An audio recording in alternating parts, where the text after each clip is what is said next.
कृषि विशेषज्ञ डॉक्टर बीरपाल सिंह जी, क्या किसान आंदोलन को बदनाम करने की यह साजिश है या वास्तव में जिंदा जला देने का मामला अपने आप में बेहद दुर्भाग्यपूर्ण, क्योंकि पूरे के पूरे परिवार वालों की ओर से इस तरह के आरोप लगाए गए हैं सर, इस पर क्या है आपकी प्रतिक्रिया? नहीं, ये चित्रा जी, मैं आपको बताना चाहूंगा, ये किसान आंदोलन को बदनाम करने की बात नहीं है। देखो, सुमित पात्रा जी ने कितनी घटनाएं गिनवाई आपको, ये बिल्कुल फैक्ट है। किसान अपने आंदोलन से भटक गए हैं। ये आंदोलन था किसानों की खुशहाली के लिए, लेकिन ये आंदोलन बदल गया कुछ लोगों की अपनी खुशहाली के लिए। आज ही मैंने अखबार में पढ़ा था, एक किसान नेता भानु प्रताप सिंह ने कहा है कि पहले कांग्रेस पार्टी इनको फंडिंग कर रही थी, अब ममता बनर्जी इनको फंडिंग कर रही है, तो इनका फंडिंग से काम चल रहा है, ये अपने मजे ले रहे हैं। और बहुत छोटे लिमिटेड किसान हैं जो मजे ले रहे हैं, बाकी किसान बेचारे इनके बहकों में मारे हैं।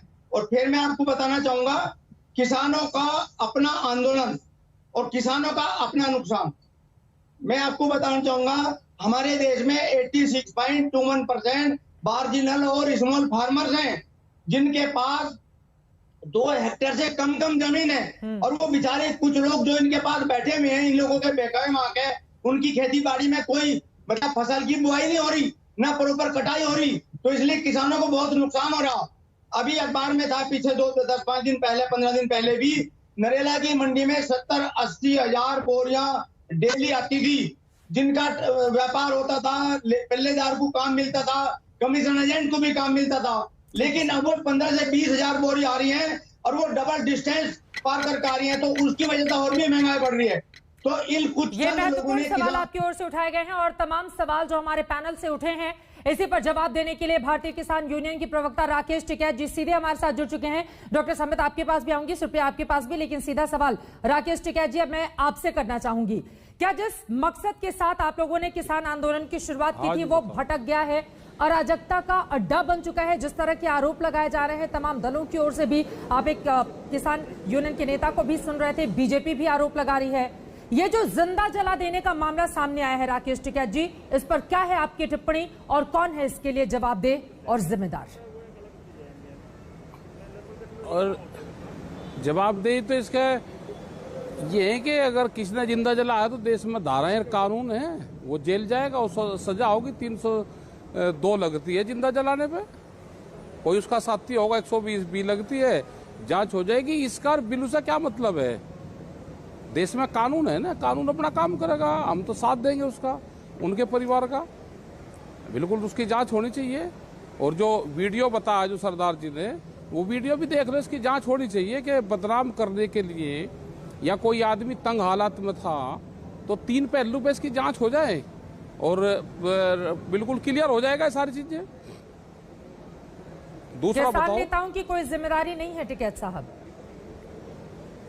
किसान नेताओं ने हम ये कह रहे हैं कि यहाँ पे 10 लाख आदमी बैठा हुआ है, और अगर इस तरह के आरोप लगते हैं कि खुद ही किसानों ने मिलकर, जो कथित किसान हैं, उन्होंने एक व्यक्ति को जिंदा जला दिया शराब के नशे में धुत होकर, और वहां पर जातिवादी टिप्पणी की गई जो परिवार वालों की ओर से सीधे आरोप लगाए गए हैं, टिकैत साहब, उस परिवार के प्रति भी तो अपनी संवेदनाएं व्यक्त कीजिए जिसने इस शख्स को खोया है। नहीं, हमने वहां के सरपंच से बात करने की वो करी और हमने कहा है कि हम सरपंच से या उनके परिवार से वो हो जाए तो हम उनके परिवार में जाएंगे। हमें भी पूर्ण रूप से दुख है कि अगर उसने सुसाइड करा है तो भी हमको दुख है, किसने उसको जिंदा जलाया है तो भी दुख है, उसके खिलाफ जांच हो और उनको सजा होगी। कानून है, अपना काम करेगा, हम पूरा सहयोग उनको करेंगे। कोई आदमी डेथ किसी की होती है तो दुख होता है उसका पूर्ण रूप से, और हम उसके परिवार के, पीड़ित परिवार के साथ में है उसकी। किसने घटना करी है वो सजा भुगतेगा, कहाँ जाएगा बच के? पुलिस फोर्स से बचकर चला जाएगा क्या कहीं कानून से? इसने हरकत करी है तो जाएगा। लेकिन मैं ये कहना चाहता हूं कि सरकारों को शर्म नहीं लग रही, वे एलिगेशन ढूंढते हैं, उनका समाधान नहीं करते। किसान क्यों बैठा हुआ है? क्या हमारे घर पे काम नहीं है? क्या हम अपने खेत में नहीं जाना चाहते? 7 महीने से जब देश आजाद हुआ, ये कहा गया था कि किसी को कोई दिक्कत होगी अपना ज्ञापन देगा, बैठेगा, शांतिपूर्ण तरीके से धरना देगा। और आज 7-7 महीने से लोकतांत्रिक देश में 7-7 महीने से लोग बैठे हुए हैं, एक देश की राजधानी को घेर के वहां का किसान बैठा हुआ है और वहां की सरकार बात नहीं सुनेगी। ये कौन सा लोकतंत्र है? जब ये विपक्ष में थे तो ये नहीं बात करते थे, यान का बैठते थे। आज इनकी सत्ता आ गई तो आज इतने अहंकारी हो गए, हम बात ही नहीं करेंगे किसी से। मतलब हमारी मर्जी होगी, अगर बात करेंगे तो हमारी कंडीशन है ये, इस कंडीशन पे आओगे तो हम बात करेंगे। मैं सुन रहा था इनको भी कि 26 तारीख, अरे 26 तारीख की जांच कौन करेगा? 26 तारीख की सही जांच करवा दो तो सजा होगी इनको, बीजेपी वालों को। इनको सजा होगी कौन कौन वहां पे लेके गया है 26 तारीख में लोगों को। मतलब इनको फौज पे कोई वो हो, किसान मरे, पुलिस फोर्स का टकराव हो, इनको कोई फर्क नहीं पड़ता। इनका तो यह है कि किसान संगठन बदनाम हो, ये है इनका काम। जोन से महात्मा गांधी की हत्या करके और हत्या करने वाले को मंदिर बनवाते हो, चित्रा जी मैं बहुत शांति से सुन रहा हूं। इसका अर्थ ये नहीं है कि कि कुछ भी बोला जाएगा। आप मैं बात नहीं करता जी, सुन लो। मैं चित्रा जी आपसे बात करूंगा, ये बेहुद्दे लोगों से मैं बात ही नहीं करता। मैं 1 to 1 आपसे बात करूंगा, मैं आपसे बात नहीं करता। आपका लोगों को क्यों बिठाया गया है? हटाओ इसको। यहाँ गाली बेहुदे बोलेंगे, महात्मा गांधी के हत्यारे बोलेंगे और हम सुनेंगे। हम बात नहीं करते हैं उनके साथ। महात्मा गांधी के हत्यारे क्या होता है? बेहुदा क्या होता है? ये क्या होता है? चित्रा जी ये क्या होता है? आप बिल्कुल हट जाओ। चूंकि संवादहीनता की स्थिति है, किसानों और सरकार के बीच में उस स्थिति को दूर कर देते हैं। सर उस स्थिति को दूर कर देते हैं। गाली देंगे सच का सच और जो झूठ है वो सामने आना चाहिए। दूध का दूध पानी महात्मा गांधी की हत्यारी है और मैं चुप नहीं रहूंगा। चित्रा जी ये उचित नहीं है।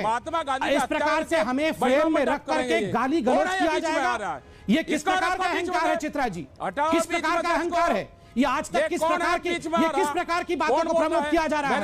ये कौन हटाओ चिल्ला रहा है? चित्रा जी ये उचित नहीं है। डॉक्टर संबित पात्रा और राकेश टिकैत दोनों लोगों के लिए प्लीज सर आपस में इस तरह से नहीं उलझेंगे। आप चाहते हैं कि हम आज तक को बॉयकॉट करें तो बॉयकॉट करेंगे, कोई बात नहीं। डॉक्टर संबित पात्रा एक सेकंड, इतना नाराज होने की जरूरत नहीं है। अगर किसानों से जुड़ा हुआ कोई मुद्दा है तो प्लीज एक सेकंड सर, एक सेकंड। अहंकार किसी के भी भीतर नहीं होना चाहिए।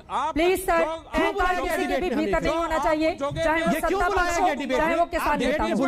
राकेश टिकैत साहब एक सेकंड, ये तरीका ठीक नहीं है, ये तरीका ठीक है। आपने कहा कि सरकार बात नहीं कर रही है तो हम लोगों ने कोशिश की संवादहीनता की स्थिति को खत्म कर देते हैं। राकेश टिकैत साहब आप लोग भी इतने महीनों से बैठे व्यवहार नहीं है, मैं इसको ऑब्जेक्शन करता हूं और मैं भी अपने विषय को रखना चाहते हैं। आप सुन लीजिए, चूंकि एक व्यक्ति को जिंदा जला सुनना पड़ेगा। राकेश टिकैत साहब और चित्रा जी इनको सुनना पड़ेगा। ये डिबेट में आपने बुलाया है, डिबेट में बिल्कुल सुनना पड़ेगा, दोनों पक्षों को सुनना पड़ेगा। डिबेट आप बात करो ना करो, मैं भी आपसे बात नहीं कर रहा हूं, मैं चित्रा जी से बात कर रहा हूं। मैं चित्रा जी से बात कर रहा हूं। चित्रा जी मैं ससम्मान कह रहा हूं, मैं इस प्रकार की भाषा का प्रयोग नहीं करूंगा।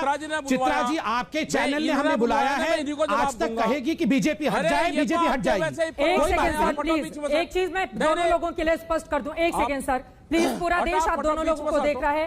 प्लीज राकेश टिकैत जी और संबित पात्रा जी, चित्रा जी मैं रिक्वेस्ट करूंगा, अगर आज तक को लगता है बीजेपी की आवश्यकता नहीं है, संबित पात्रा जी और राकेश टिकैत जी को तैयार हूं, बीजेपी हटने को तैयार है, कोई बात नहीं। चित्रा जी मैं लड़ना नहीं चाहता। किसानों को लेकर जवाब आपको ही देना है तो यकीनन मैं आपके पास आऊंगी। डिबेट में आपने खास मेहमान है तो आपसे सवाल पूछा जाएगा, लेकिन राकेश टिकैत भी अगर कुछ आरोप लगा रहे हैं ठीक है सर, क्योंकि उनकी ओर से मुझे कहा गया था हमारे डिबेट चित्रा जी 10 सेकंड सुनिए, नाराज होने की जरूरत नहीं है क्योंकि दोनों ही स्थितियां गड़बड़ है ना।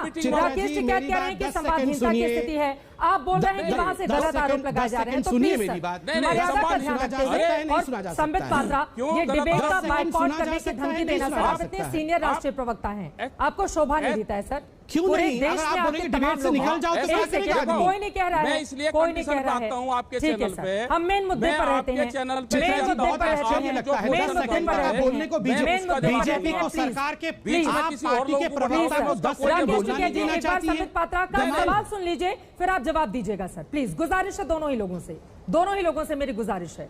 संबित पात्रा जी। चित्रा जी मैं राकेश टिकैत जी से बात नहीं करना चाहता, मैं आपसे 2-3 बिंदु रखूंगा।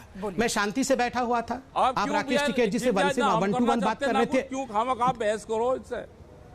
सुन लीजिए चित्रा जी, मैं बात कर सकता हूं? हमारे से बात करो, आप भी क्या बगा बीच में क्यों पंगा ले रहे हैं? चित्रा जी, मैं बात कर, चित्रा जी, मैं आपसे बात कर सकता हूं? राकेश टिकैत जी, चित्रा जी, मैं कैसे बोलूंगा? चित्रा जी, मुद्दे पर रहे, कैसे बोलूंगा? मुद्दे पर रहे, कैसे किसी बोलूंगा? व्यक्ति का जिंदा जलाएं तो कैसे ठीक बोलूंगा? नहीं है ना चित्रा सर? जी, मैं मुझे टिकैत जी से लड़ना नहीं है, मुझे आपसे कुछ आपत्ति करनी है। चित्रा जी, मैं 10 सेकंड आज तक से बात कर सकता हूं क्या? बोलिए। आपसे बात कर सकता हूं चित्रा जी?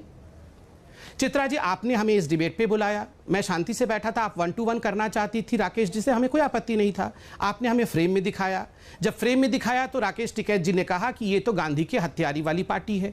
उन्होंने कहा कि ये पार्टी अहंकारी है और सरकार को शर्म करना चाहिए। मैंने उंगली उठाई और मैंने आपसे रिक्वेस्ट किया कि मैं भी इस पर 10 सेकंड बोलना चाहता हूं। तो इस पर टिकैत जी ने कहा, मैं इसको नहीं सुनना चाहता, इस आदमी को हटाओ बीच से, ये बेहुदा आदमी है। देखिए, मैं बहुत कष्ट के साथ कह रहा हूं, हो सकता है हम छोटे शहरों के लोग हों, हो सकता है हम कोई सांसद नहीं है, हम पार्टी के प्रवक्ता हैं। चित्रा जी, आपके चैनल ने फोन करके आज हमें बुलाया था, हम बेहुदा हैं या क्या हैं, इसमें कोई ना आप टिप्पणी कर सकती हैं ना